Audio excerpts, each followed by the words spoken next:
Tindakan orang Yahudi terhadap musuhnya. Dalam bulan yang ke-12, yakni bulan Adar, pada hari yang ke-13, ketika titah serta undang-undang raja akan dilaksanakan, pada hari musuh-musuh orang Yahudi berharap mengalahkan orang Yahudi, terjadilah yang sebaliknya. Orang Yahudi mengalahkan pembenci-pembenci mereka. Maka berkumpullah orang Yahudi di dalam kota-kotanya, di seluruh daerah Raja Ahasiweros, untuk membunuh orang-orang yang berikhtiar mencelakakan mereka. Dan tiada seorang pun tahan menghadapi mereka, karena ketakutan kepada orang Yahudi telah menimpa segala bangsa itu. Dan semua pembesar daerah dan wakil pemerintahan dan bupati serta pejabat kerajaan menyokong orang Yahudi, karena ketakutan kepada Mordekai telah menimpa mereka. Sebab Mordekai besar kekuasaannya di dalam istana raja, dan tersiarlah berita tentang dia ke segenap daerah, karena Mordekai itu bertambah-tambah besar kekuasaannya. Maka orang Yahudi mengalahkan semua musuhnya. Mereka memukulnya dengan pedang, membunuh dan membinasakannya. Mereka berbuat sekehendak hatinya terhadap pembenci-pembenci mereka. Di dalam benteng Susan saja, orang Yahudi membunuh dan membinasakan 500 orang.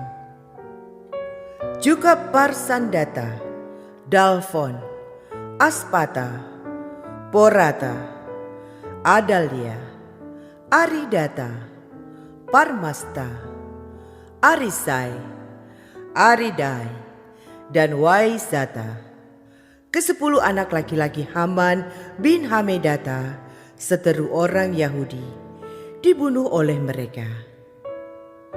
Tetapi kepada barang rampasan tidaklah mereka mengulurkan tangan. Pada hari itu juga jumlah orang-orang yang terbunuh di dalam benteng Susan disampaikan ke hadapan raja.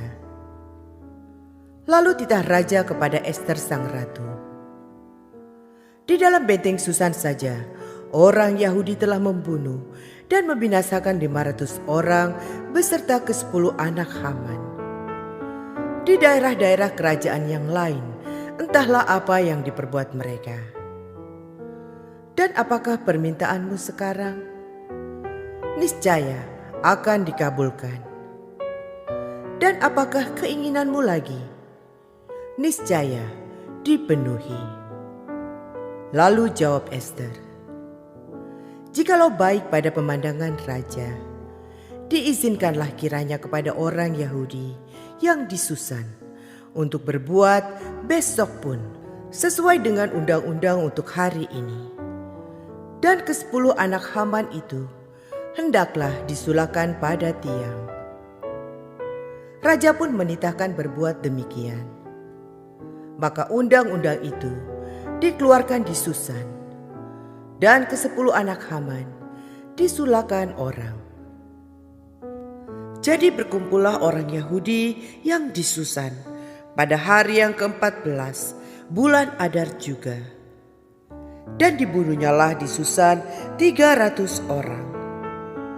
Tetapi kepada barang rampasan tidaklah mereka mengulurkan tangan.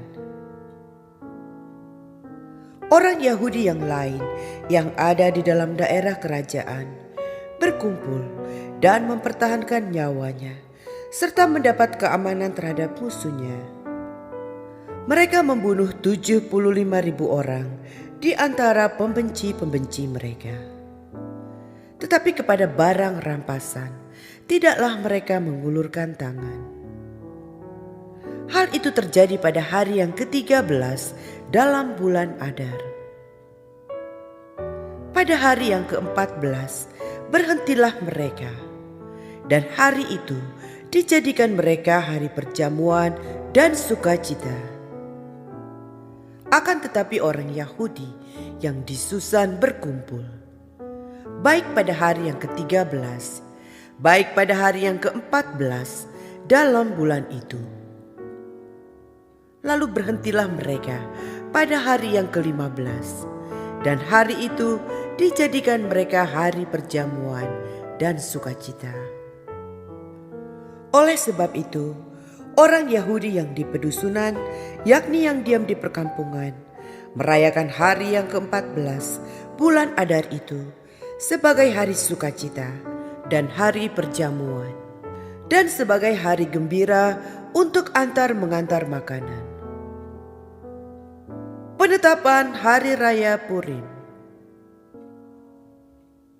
Maka Mordekai menuliskan peristiwa itu, lalu mengirimkan surat-surat kepada semua orang Yahudi di seluruh daerah Raja Ahasiweros, baik yang dekat, baik yang jauh, untuk mewajibkan mereka supaya tiap-tiap tahun merayakan hari yang ke-14 dan yang ke-15 bulan Adar.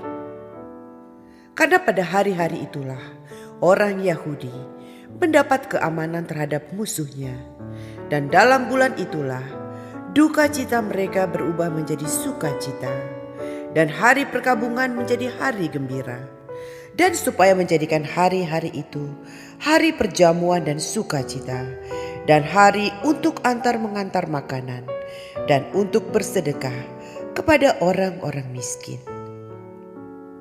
Maka orang Yahudi menerima sebagai ketetapan apa yang sudah dimulai, mereka melakukannya, dan apa yang ditulis Mordekai kepada mereka.